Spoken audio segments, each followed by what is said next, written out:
What's up, everybody? Welcome back to the Post-Gazette Sports Now YouTube channel and podcast network. He is Andrew Destin. I am Noah Hiles. As always, we are brought to you by the North Shore Tavern. If you love baseball, you'll love the North Shore Tavern. The interior is wall-to-wall Pirates. There are appetizers, entrees, cocktails, and, of course, steak and seafood on a sizzling lava stone, open every day. The North Shore Tavern is across from PNC Park and is Pittsburgh's home for steak on a stone. Andrew, Pirates take 2 of 3 again from the Cincinnati Reds. Huge series win on the road after beating this team 2 or 3 games at home last week. They were spawned from a series loss to Tampa Bay last weekend. An ugly first game, but 2 really nice response wins from Sundays, which I'm sure we'll just start off with now. Or not Sundays, excuse me, Wednesdays. I just assume every series ends on a Sunday. Wednesday's win, I should say, probably being the better of the 2, simply because you get 6 really good innings from Luis Ortiz. We'll start with that. Your overall impression from Big Lou, as we like to call him, in his first start of the year. Yeah, I mean, first and foremost, multiple factors that went into him getting the start, one being Carmen Mlodzinski, who Noah wrote about. Definitely check out his piece if you guys can on post-gazette.com. But Mlodzinski went 2 1/3 innings on Tuesday night, so he was not available as an opener for Lou, who usually has been that opener for the bulk man in Luis Ortiz. But also, Derek Shelton said, hey, we thought Ortiz matched up well against the Reds, and I would say, hey, that's fair to say. Limited them to 4 hits. The only run that he gave up was after a bloop single turned into eventually coming around on a double that was just out of the reach of Jack Sawinski on a 50-50 ball that he might have been able to catch. Maybe a better center fielder catches, but we'll get to that later. But otherwise, Ortiz, just an excellent job of loading the strike zone. 85 pitches across 6 innings, supremely efficient. This was his first time as an MLB starter where he did not issue a walk. He's done that in relief appearances, but across 6 to constantly putting the ball in the zone, challenging hitters, and 7 strikeouts. That ties a career high, 4 of them on a fastball that, when he came up, everything was predicated on him throwing close to triple digits, right? Just letting it go out there and hang.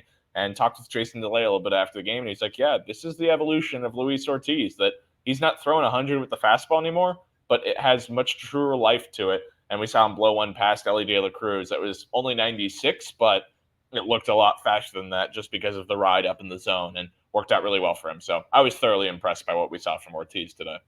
Yeah, I think this is the guy that, everyone quickly gave up on, right? I mean, he barely had a full season in the big leagues, and everyone wrote him off, where I feel like there's been a longer leash extended to so many other Pirates starters throughout the years. People gave Mitch Keller a long leash. People gave Roansy Contreras a longer leash, and you can pick and choose a whole bunch of other different names as well. But this was a guy who was viewed by some people as the most talented pitcher in the organization not long ago. As far as natural stuff goes, it was more just getting him to be able to click on a game day and put together a full body of work through 5-6 innings. And I really think this organization deserves credit for how they've used Luis Ortiz the entire season. I thought he looked pretty good in spring, and he probably deserved to be a starter ahead of Bailey Falter in the rotation in spring. But they said no. They said we're going to use him in a long relief role, and they've made the best use possible of him in this long relief role. He saved a game, Andrew, to start this month on June 1st. 3 innings save in Toronto. And now we get to the final week of June, and he's going 6 innings as a starter against the Cincinnati Reds. So just a lot of versatility from Lou this year. Like you pointed out with the stuff, 19 whiffs today, 19 swings and misses. Only 2 other Pirates pitchers have done that in a start this year, Paul Skeens and Jared Jones. I'm not putting him on that level, but to transition this conversation now, I think when you look at how this season's going to play out from a pitching standpoint, Luis Ortiz, I think, is going to be a part of this starting rotation. You've got guys on innings limits right now, and we don't know what those numbers are, but you don't want to go too crazily high ahead of what these guys have typically thrown.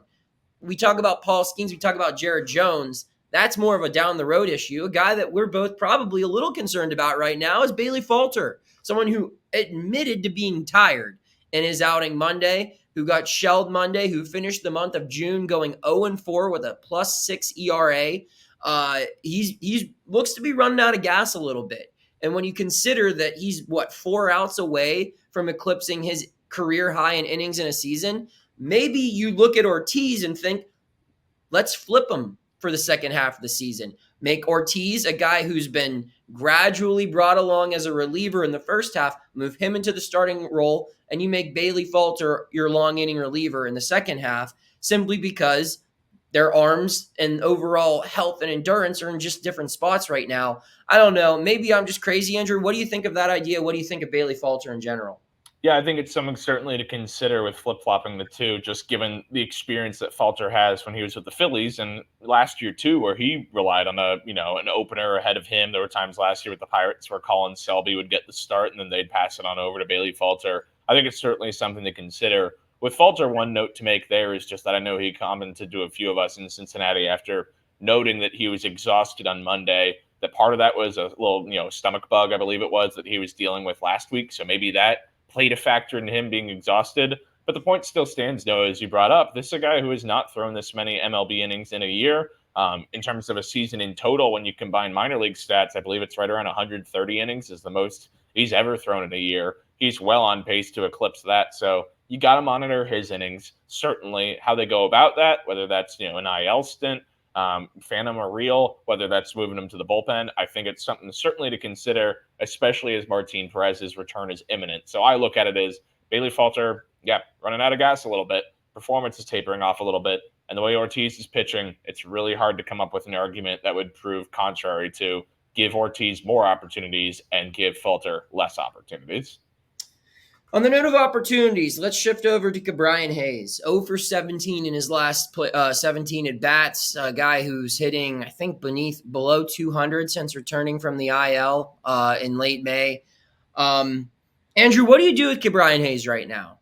He's clearly not the offensive player that he wants to be. He's expressed as much to us in recent weeks. Hitting the ball hard at times, it's just not really finding anything. There needs to be more work here. This guy's just not delivering, and I feel like his struggles are kind of being overlooked a little bit because they're not as bad as other people on the team, which we'll get into. But this is a key piece that they need to get going. What do you do with this? Yeah, it's an interesting spot to go because he's commented to a few of us at various junctures. In early June, it was that he's not thinking about mechanics. A week or two later, it's that he was unhappy with where his swing is at. So it's really hard to determine here what exactly the right course of action with Hayes is. The IL stint or something of that nature is going to, cause a lot of panic because people will turn to the back issues and say, is that what's causing it again?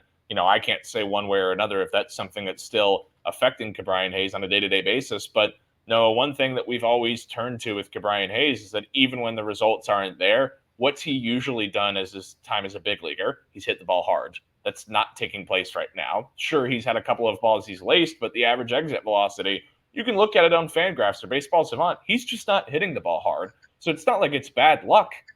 He is just not hitting it well. What do you do here? I think you have to continue to give opportunities to Jared Triolo at third base. That's not to say that, okay, he's going to supplement him as the starter, but it's also worth noting that Triolo's playing time with Nick Gonzalez now here on the active roster, Triolo's playing time has diminished significantly. And Cruz has, fared better against lefties. So Triolo is not getting starts against right or left-handed pitchers at shortstop. So I think it has to be, Bryan Hayes, instead of starting 5 days a week, 6 days a week, maybe that number trickles back down to 4 or even 3, at least in the interim until you can get that bat going. Because at this rate, it's not showing any signs of heating up. So you look at what you could do with Bryan is just give him, for lack of a better term, bench him a little bit. And they've done that with other guys this year. And a guy they did that with last month was Rowdy Tellez. They essentially just stopped playing him altogether, let him reset, play him maybe once a week, and allow him to kind of find himself. And you look at what that led to with Rowdy. I mean, this guy's hitting over 360 this month. Hit his second home run on Wednesday in the Pirates win. Driving the ball. OPS is over 600, something I never thought I'd see with him in a Pirates uniform. Andrew, my question to you with Rowdy is the need for first base no longer a thing? Because he's had such a good month, or are you still looking for more from Rowdy Tellez? Rowdy Tellez has made it redundant to go out and get a first base option, if anything. And this is, again, crazy considering where we were at the end of May. If anything, it would be to complement him with a right handed bat, just Right. given how much Connor Joe has struggled this month. He broke out of it a little bit on Wednesday with a couple of base hits, but he was, I believe, 7 for 63 coming into Wednesday's game. So Connor Joe had really been scuffling there. But no, I mean, there were, ideas of, hey, would Josh Bell make sense on an expiring contract to bring back to Pittsburgh? I see zero reason to at this point. Rowdy Tellez is playing up to his contract this month, certainly not on the season on the whole, but it provides nothing to, when one of your hottest hitters right now, to go out and get a guy to do what he does and limit playing time from Tellez. I see no reason to. At this point, I think that's an afterthought. No. I agree. I don't anticipate Rowdy Tellez to hit at a 950 OPS clip every month for the rest Right. of the year. But if Rowdy Tellez can simply be a league average bat at first base, that's what they were going to go out and acquire anyway. And Josh Bell, for as many people as want him, he's a below league average hitter right now. And pretty much any metric that you look at, I mean, his home runs aren't amazing. He doesn't have a great OPS. I mean, his batting average, whatever stat that tickles your fancy, he's not doing it. So if Rowdy Tellez can be just a league average hitter, which I think, even with a regression that will eventually come, I think he might be able to do that. And if he can just be a league average hitter, hit a couple home runs a month, hit a couple doubles a series, that's what you need from the guy. That's what you pay for when you spend $3.2 million on a first baseman. You're hoping for around a league average bat, a guy who can maybe hit you 10 home runs in the second half of the season. If Rowdy Tellez can do that, that would be what you were looking to acquire anyway. I highly doubt this team was going to go out and get anything much better than that type of production at first base. So I agree with you, Andrew. Maybe you look for a right-handed answer at first base, but then also maybe you just give Connor Joe a minute or two to come out of his slump. It's been ugly recently, but I think that when you play him a little less, he can get himself together, especially if you just give him more opportunities strictly against left-handed pitching. But in order for that to happen, Andrew, things need to get better in the outfield. So let's talk about that next. Center field is a problem for this team. Michael A. Taylor made just an atrocious error on Tuesday night. The offense continues to be bad for him. He has hitless in, I believe, his last 15 at-bats. Jack Sawinski, just more of the same since he's come back from AAA Indianapolis. Andrew, what are you doing with center field right now? Is Matt Gorski the answer? Do you call him up hoping for offense? Or is this just a clear, you have to go out and get someone from outside the organization to give you some sort of semblance of offense in center field? I'll even throw out a third option, man. I will throw out the idea of what if you moved Bryan Reynolds back to center field? And it's a crazy theory just because Bryan Reynolds' defense at this stage in his career is not where it was back in 2021. But I think all options have to be evaluated here, whether that's Matt Gorski, whether that's bringing up Joshua Palacios once he gets a few more at-bats under his belt. He's dealt with some injuries. He was back in the lineup for Indianapolis on Tuesday night. I think you have to consider everything here. Michael A. Taylor has certainly played a good defensive center field on the whole. However, the play on Tuesday night, that's something that cannot happen. Jack Sawinski, he had an RBI single on Wednesday, but there were a couple other at-bats where he looked very much lost. Three pitch strikeouts. It's just the inconsistency there. There's for every one step forward, it feels like 2 or 3 steps back with either of those guys. I'm okay. I've said this before. I'm okay with Michael A. Taylor as your 4th or 5th outfielder, but that can't come with the reality of Jack Sawinski getting the lion's share of reps in center field. So I would even consider the notion of, hey, Bryan Reynolds moves to center. You call up a Palacios or Gorski to limit the pressure on either of those guys and have them take over corner outfield reps. You can give a little bit more time to Edward Olivares there. And if you get a right-handed option at first base, then you can make Connor Joe pretty much a full-time outfield option as a 4th outfielder or something of that nature. But to your point, Noah, outside of the organization, that absolutely has to be considered as well. I think everything has to be really at this point. Yeah, I'll start with Gorski. I think that's the first move you make here. You always, I mean, we hear them every week. Stress, when we ask about the deadline or getting better. It starts with internal options, internal improvement. A move that you can make on that front is promoting Gorski, a guy who's hitting with power in AAA. He's probably the best power hitter in this organization right now as far as minor league hitters go. You call him up to play center field. You send down Jack Sawinski. And what you do with this is Gorski's your everyday center fielder for 2 weeks, I would say. You substitute him late in game with Michael A. Taylor for defense in the later innings.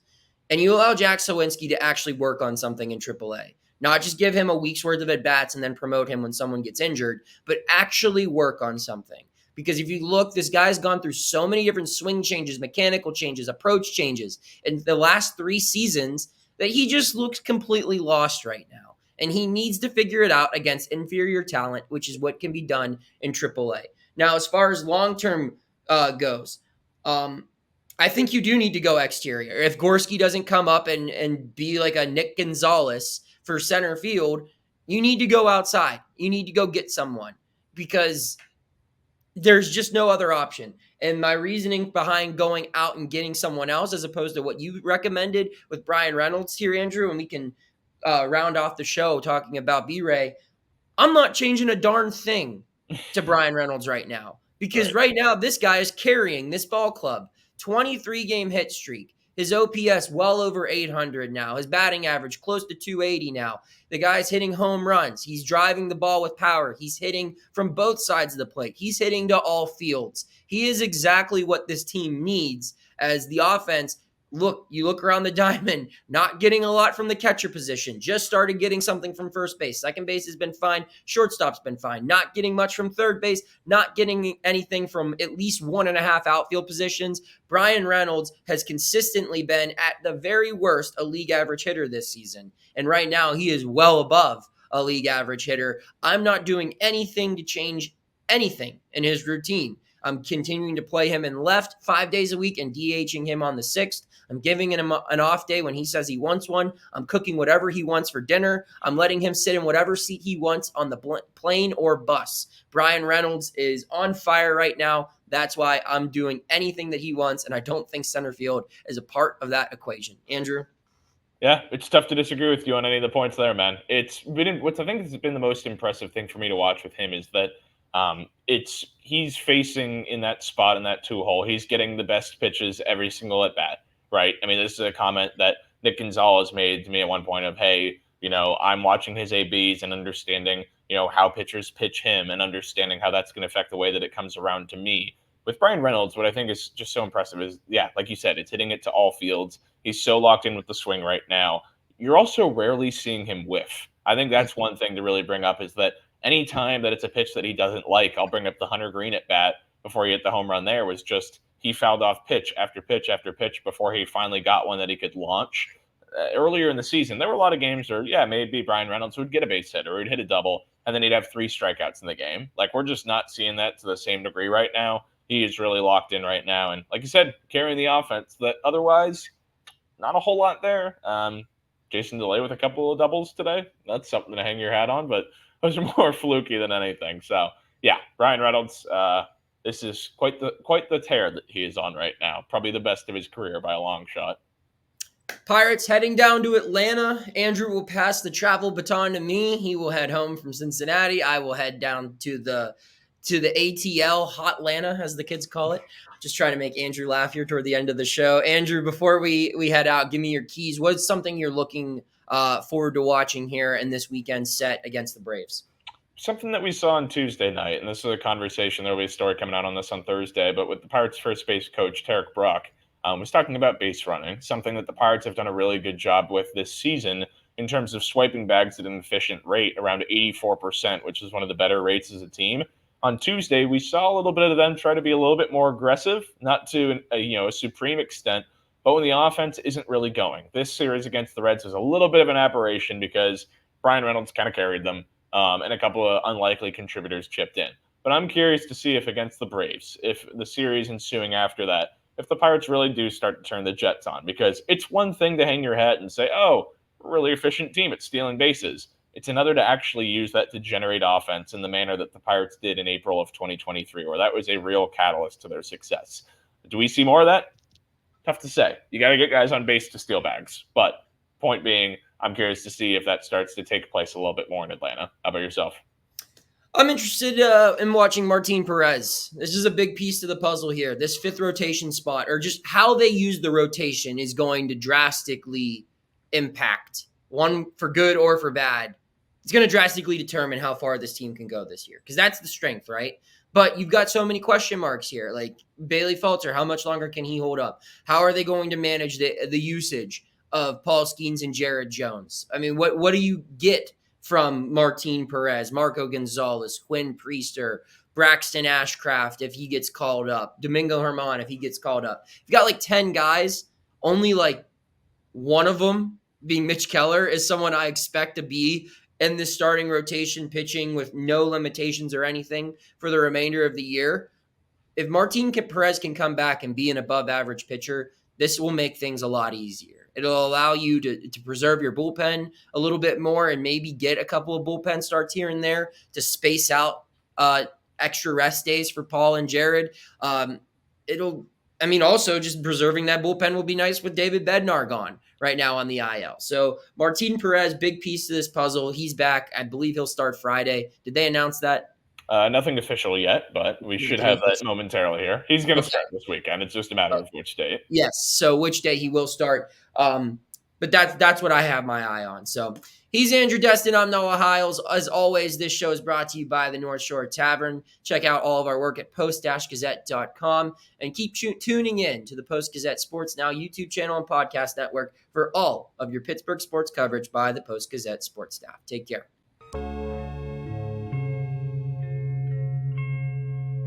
Thank you for checking out this content from Post-Gazette Sports. If you watch this video on YouTube, please like the video and subscribe to our channel. For all of the sports coverage the Post-Gazette has to offer, visit post-gazette.com.